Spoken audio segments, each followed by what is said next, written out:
talk will be given by Alyona Galyeva, and she'll discuss the topic of data contracts. Alyona, you may have seen already downstairs, as she is one of the 3 organizers of PyLadies Amsterdam.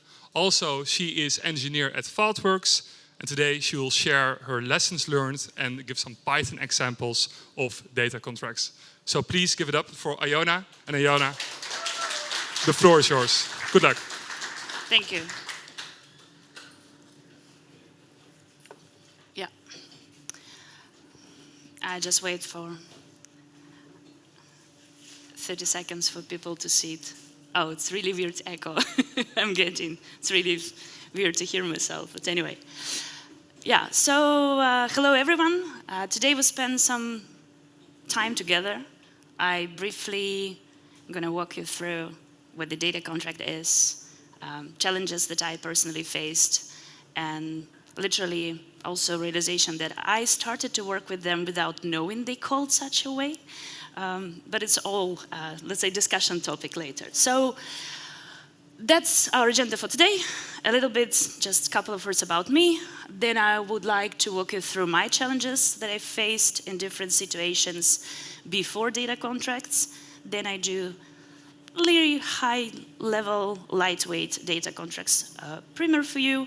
And then I will show you how this challenge was literally solved with the introduction of the data contract. And that's natural, it's it. And before I start, I'm just wondering, like, there are a lot of people that I see in this room, so I have a couple of questions for you. Stay with me, of course. Any of you working currently, right now, and implementing any data quality tests? Okay, cool. Okay, so I can leave, right? Great. Any one of you setting up or working with data observability, deciding on SLAs, SLOs, SLEs? Okay, still, fantastic, great. And any of you who is currently working on hands-on implementation of data mesh concept? Okay, okay, great. So, and I guess the last question, the most important one, anyone with data contracts? Oh, wow, okay, so I can leave again, right? You don't need me anymore. Fun, okay, so who am I? I'm MLOps and data engineer at ThoughtWorks. I also, as was already mentioned, one of the organizers of PyLadies Amsterdam. More information about that will be shared later. And I also slightly biased towards Azure, fortunately or unfortunately, because I'm Microsoft MVP since 2021 for the work that I'm doing mostly for Azure ML and MLOps with Azure ML. But you don't see it, you will not see it here. Okay, so my life, oh gosh. Typical situation, you have your model deployed. Your model expects to generate some predictions. Then something happens, there is no predictions. And you have no clue who's responsible, a team, a person, the documentation is outdated, who's responsible for data generation, for data production, who brings this data to this data topic. It took me, I would say, approximately 1 month to find out within one big enterprise who really the data producer right now is. And what should I expect? Are there any schema changes? Are there any specific weird scenarios with values? No clue. And as the story will go forward, you will see more stuff happening like this. But probably you can say, wait a second, you're showing me a ML model embedded, for example, in a Kafka app, which serves as a consumer, as a producer. How it's relevant to me, I'm data engineer, I'm not touching AI as well. You can easily replace this component with anything you want further.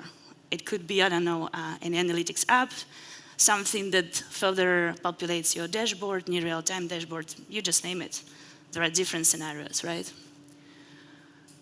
And this question, this is one of the most painful questions that you can think about. Who are the data producer? And usually as it was in this case, the data producer was not aware that the machine learning team literally hijacked the topic, built model, and start using this as a stable and confident flow that fits data to the machine learning model. And at the end, this was a pretty highly business value use case. And every time when predictions were not there were a lot of calls, the pager duty was read, and that was, let's say, the story of my life for a specific period of time. So, fantastic. What's different in this picture? Another scenario. We don't have Kafka stream anymore. Any batch transformation. We have machine learning model which expects a specific set of values going in. How this table is created, by whom, where the documentation for this, what should I expect?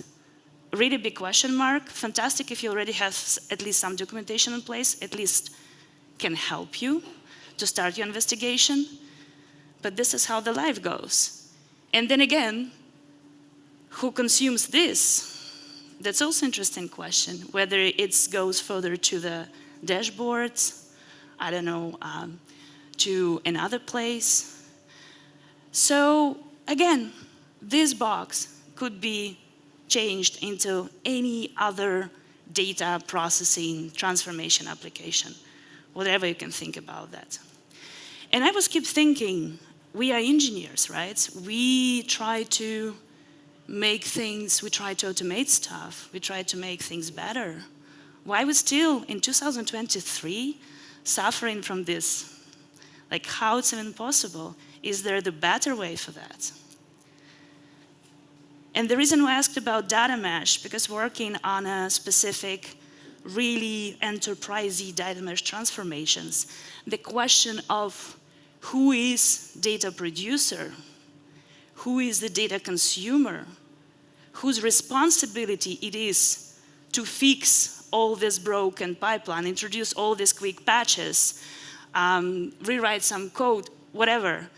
There should be a better way for that. So literally, there is a fantastic concept that I came across. I'm really thankful that Andrew Jones recently published his book, which is called Driving Data Quality with Data Contracts. Highly recommend to read, check it. It was published recently. And there are also another bunch of people on the internet which produce fantastic content about data contracts, like Chad Anderson, and I don't remember all the names, but Andrew Jones inspired me in the sense of he worded it in a very, very, I think, according to me, concise way. So it's a lot of text on the slides. Some of you are going to read this text, some of you don't. I usually read, sorry, that's how my brain works. So there are 4 main boxes here. First one is interface. Second one is expectations. Third is governed.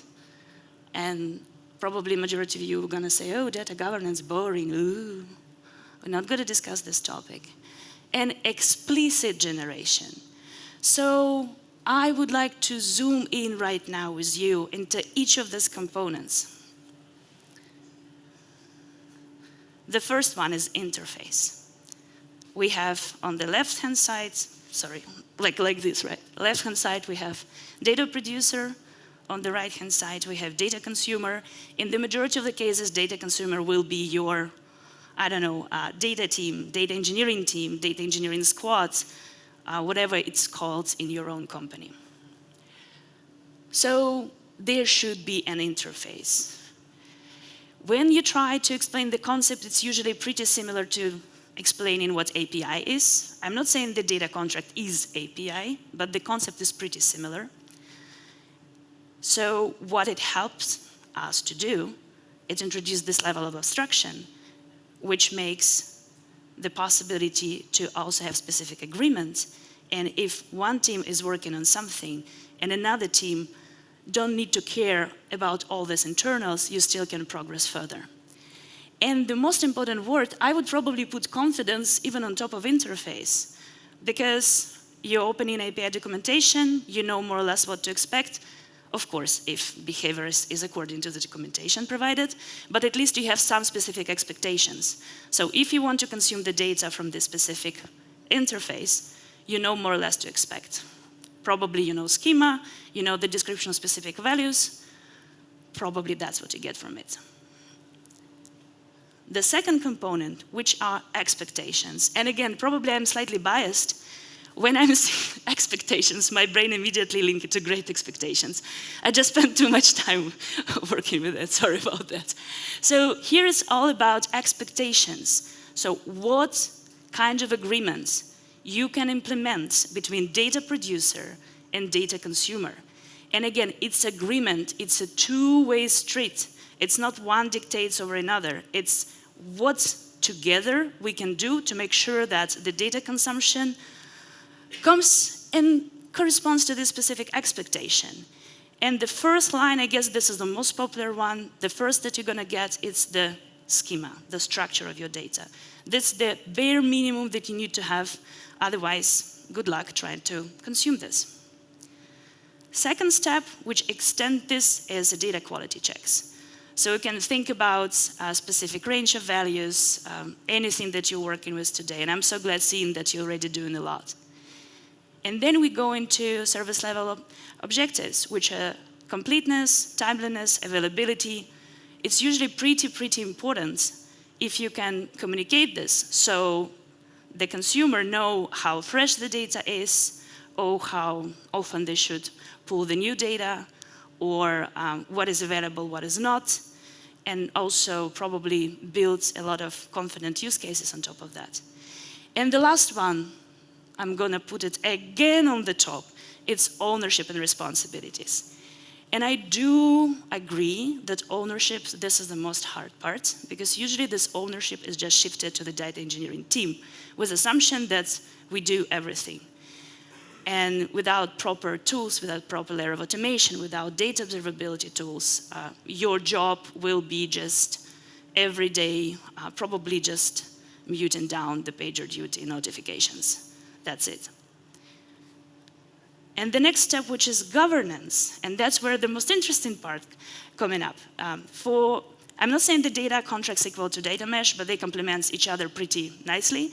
So last years, I was working on implementation of computational data governance, and that's where you try to fetch very specific metadata, and basically, on base of this metadata, you define specific access policies and more. So when we're talking about governance, we're seeing what is the bare minimum we can implement to make sure the data will be consumed according to the specific rules and procedures. And it could be about whether this data is PI data or not, what are the sensitivity levels specifically for our organizations, who can access this data, which way data could be accessed, and about access, should it be here forever? Should it be revoked within some specific period of time? What are the retention policies? It could be really crazy. You work for different industries. It could be starting from 1 day to 15 years for audit purposes. It depends. Anonymization, which is a big topic. If I'm a user, I have access to this data, I want to consume this data, do I have a possibility to see all the columns, or one column will be masked, for example, or it will be completely removed? And then the lineage. And the last part is eventually explicit, because the whole point of data contract, make sure that the data is in a consumable state. That's why explicit generation, that's what make it worth it. When I usually start to understand and drawing data flows and start to go usually backwards. So this is current scenario, this is broken, why is broken, and you're going backward to try to find this magic source. Then you will know that, yes, a lot of data, they are not built for consumption for many specific reasons. But this is our current scenario. So, okay, it's all this talk, it's all ephemeral. You say, okay, fantastic. I also can grab a book, I can read it why do you hear what I get from that? So I was scaffolding what could be showed, and in my scenarios, when I was starting to work with data contracts first time 3 or 4 years ago, we started with a YAM template. And I just came across this fantastic template. I'm going to briefly share it with you, just to, okay, it's this side, no, that side. This is a publicly available template. I guess I can zoom it slightly a bit. It was created by PayPal. It's the second version of it, and that's the way how they codified and created this YAML file. The GitHub link will be available in the repo as well. And it shows how you can structure it. But you can say, wait a second, why YAML file? Is it the most efficient way? What if I need protobuf? What if I need a JSON? It depends on what your company, of course, have right now. In our case, YAML was the most desirable format. It was also pretty easy to be consumed by different parts of the company and convert to the formats they get to use with. And again, remember, the contract is negotiation, it's agreement. So we want to make sure that there are specific components which we want visualize and discuss. And why I do really like the structure of this one, I just scroll down a little bit. It's a long. It could be shorter. It depends on what you're doing, where you start. But the nice part about this, so it's starting with literally basic explanation, what the contract is, whom to contact in case, like who the owner, and the more information about that. But there is one specific component which makes me really, really happy, and it's a pricing. So you can think about what pricing do you mean? There are a lot of questions about data monetization right now. And that's also the possibility to incorporate in the contract in case this data are used literally by your customers. There is a way also to show your stakeholders the value that this data brings literally in money value. And it also could be tracked. I'm not saying this is the best place, there is only one way to do it, but it's also possible. And there are other pretty important components, which literally covers 4 main topics that we briefly discussed. So you have an interface, you have your data quality checks, you have a governance part in it, because you have, for example, role, and in the role definition, you can see which role has what type of access, when this access could be revoked, and all of this. And the last part is literally, this is your way to explicitly generate the context. So it could be YAML, it could be JSON, it could be anything your company is happy to work with. So getting back to the challenges. Okay. I just need to grab it back, 1 second.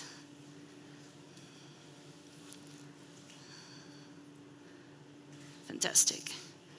So remember this streaming solution with a data contact. So those who works with Kafka, what will be the easiest, I'm not saying easiest, what will be your logical way to solve this? Which component of Kafka you're going to use to somehow help, I'm not talking about getting ownership, Kafka probably not going to help you with this, but at least what you can do to make a consumer aware of any changes in the Kafka producer. You see, you know everything, that's what I told you, right? Yes. Identification of the data producer really helps, indeed, really, really helps. And also schema registry. Because when we were taking a look at literally this model performance through the time, we realized that eventually 95% of all down scenarios was because the team upstream were removing field. And that was 95% of our downtime. But because they were not aware at all that we consuming data from this topic, it was not a really, it was an optional field for the rest of the consumers, but it was the crucial field for the data producer. And bringing visibility to who the data producer is, it's also really helpful to bring the visibility who is a predictions consumer is. What we realized, there was a couple of models and nobody as a company have any idea who consumed the predictions from these models. It sounds like, it doesn't sound sexy, it doesn't sound like, oh, this super duper feature, but this is a reality we face in every day. So the question, if I want to update a model, or I want to update my analytics application, if you don't know who consumed it, good luck with that. And just a small word about Kafka schema registry. Just choose your format wisely. Like, you are experts, you know what's the difference between JSON, Avro, and protobuf. Like, I have pretty simple recommendation for you. If it's a greenfield project, if it's a really, let's say, complex data structures, probably, and the bandwidth pretty limited, probably go with protobuf. But if your company is already working with Avro, then probably it's not the point to switch from Avro to protobuf, because Avro has its specific benefits for schema evolution. And if JSON is the only way to go, it's fine, but just be aware that JSON in this case have a huge difficulty supporting complex data structures. But again, we're talking here about the data contract, which is in YAML, and then you define which serialization, deserialization format you're going to use for your purposes. And I just bring some couple things. I know that Confluent Kafka is not an open source, but just the Python client, I just some time ago fell in love with it. And for these very specific purposes, I was using that, hence I bring it to the light here. And just to add additional thing to that, yeah, I probably can say, oh, why Python? Come on.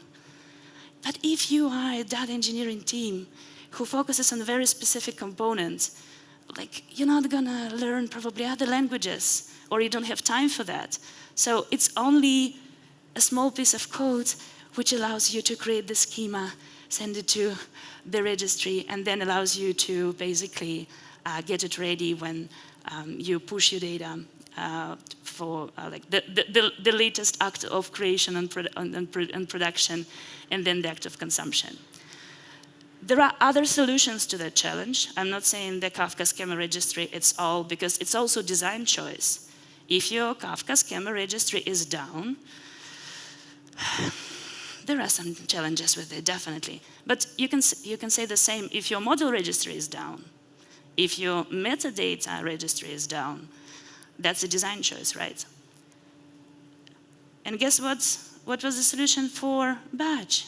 If it was not Kafka, you're already working with these fantastic data quality tools. Which tools you're working with? Any other? Any DBT folks in the room? Yeah, and I guess for me, probably the DBT model, this is the closest that could be the base for the contract. You have your schema already, so you have already something. Yeah. Here first, we get back to identify the data producers, all these awesome people who create this fantastic table for us, where this table came from. And there could be any tools you're working with, literally, anything you want to use, like DBT, Great Expectations, Airflow, and you get what you want at the end. So, data contracts is a big topic, indeed. There are different ways how you can start. A small piece of advice, small steps usually helps. Go on your discovery, try to understand who is your data producer, what kind of communication you can have, how to create this basic prototype of schema registry if, for example, you're not using Kafka. It could be just a GitLab repo first. It could be just Excel file in the beginning. Anything that help you automate and embed this in your processes, gonna help. And I think that's it for that part. And literally, if you want to know more, you can talk to me. And also, if you want to learn about PyLadies, our booth is downstairs. You can also scan and learn more. Yeah, that's it for this part. Thank you so much.